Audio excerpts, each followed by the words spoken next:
Are you thinking about buying a house? Are you thinking about refinancing a house? Are you thinking about all those debts that I just told you about? Well, here's the simple answers to what's going on right here. Maybe not so simple. But let's just take, I go to the cmegroup.com and they put out the futures forecasts for what the probabilities are for the Fed funds rate. Now, when I talk about the Fed funds rate, why is that important? Because it does not affect mortgages, or does it? They don't set the mortgage rate. They don't set a lot of rates, but here's what they do. And here's how we use that data, how you can use that data. And a lot of people say, well, Ron, I think mortgage rates are going down. Okay, why? And you get that blank stare because they don't know why. They want to come up with something, but the answer to their question when you say why is they got crickets. They have no answer to that. So let me give you the answer. Historic. Let's go to history. So and we're going to use history, and we're going to use economics, and we're going to tell you what we think.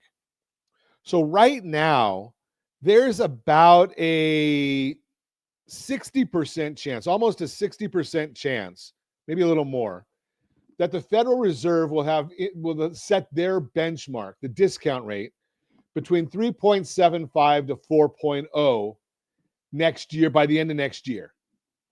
375 to 4.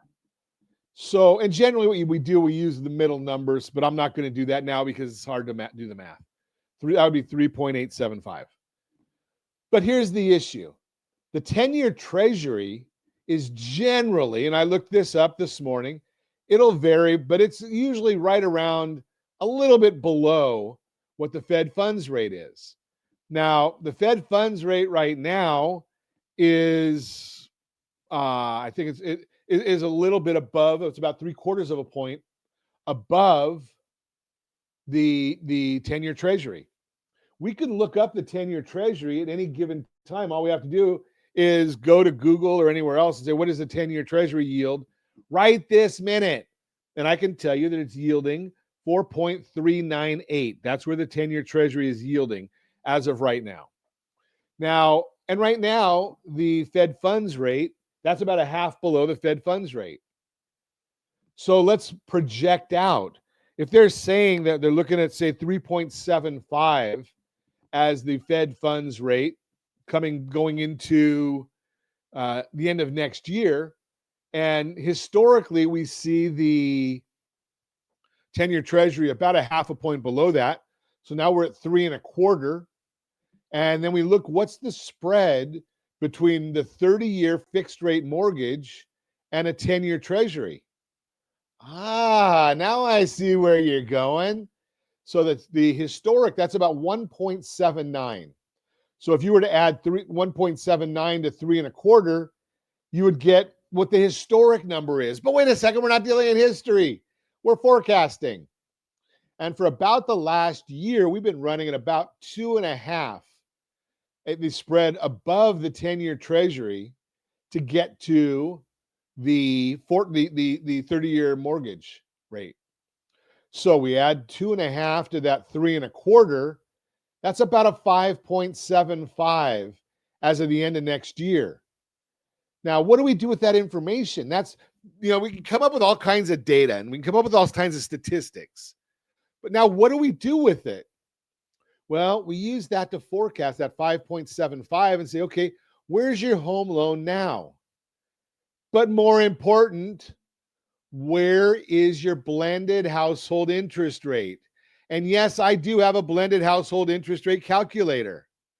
So if I look at the blended household interest rate of what your credit cards are, what your auto loan is, student loans, unsecured debt, secured debt, blend it all together, put it in a blender and weight it. Of course, you got to weight it because I hear so many people say, Ron, I've got a 3.25 mortgage rate. And I say, who cares? You're in debt. We just heard only 14% of the people are comfortable that they're going to be able to make their payments on time. They're going to be able to pay all their debts on time. Yet they do nothing. We've talked about this before. rsrlinks.com/2step. rsrlinks.com/2step.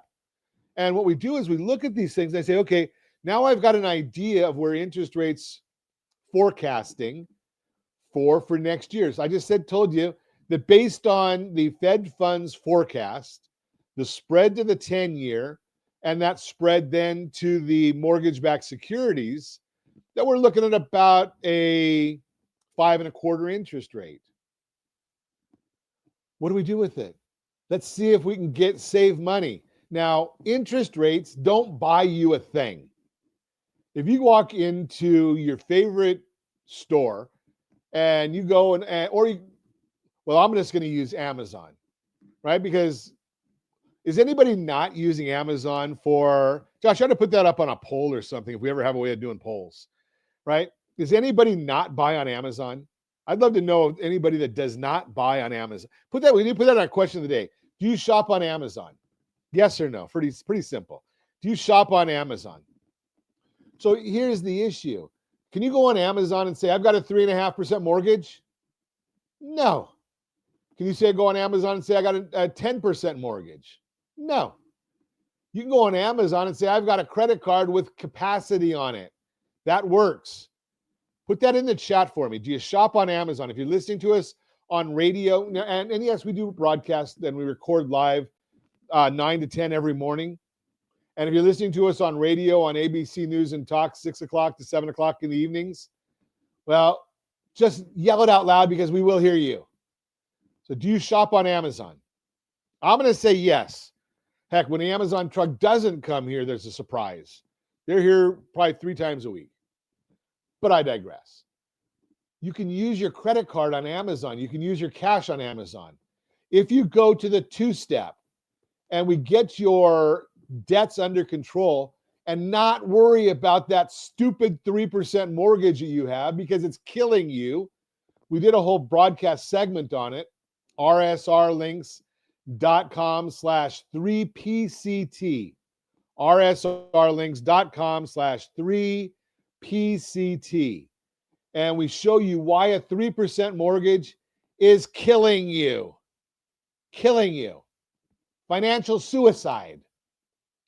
Because you're not looking at your whole household picture. We are certified liability advisors. We help you build wealth through strategic debt management. When you go and you do get your blended household interest rate, and we see what the total debt service is, that means all your minimum payments put together, and how long it's going to take you to pay that off, we restructure it in the first step of the 2-step. You're going to save, generally we see around $400 or $500 a month. Now you can buy your wife or husband or kids, family, relatives, friends, favorite radio host gifts with $400 or $500 a month. You can buy them absolutely nothing with 4%. I digress again. So we're going to do that, and we're going to reapply that to the principal balance. So now you're going to pay off your loan much, much quicker. You're going to also increase your interest rate, or your credit scores. Interest scores, credit scores up, liabilities down, debt to income ratio favorable. We get that all done, and then next year, if interest rates are back at 5.25%, like I just worked out the math with you, I don't know if it's going to happen, but I just gave you the math for it.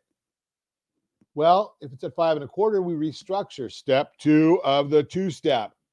We restructure your loan, and you end up in much better situation. Now, we've already been making additional principal payments from the cash flow that we saved when we got rid of all your debts. We're going to increase that by half of whatever we save you by restructuring that loan again next year. And we're going to keep watching how the amount you owe on your mortgage keeps going down. Now, step 7 within the Borrow Smart process is discipline. You have to have the discipline to follow the strategy. If you don't have the discipline to follow the strategy, we blow everything up. That's the bottom line.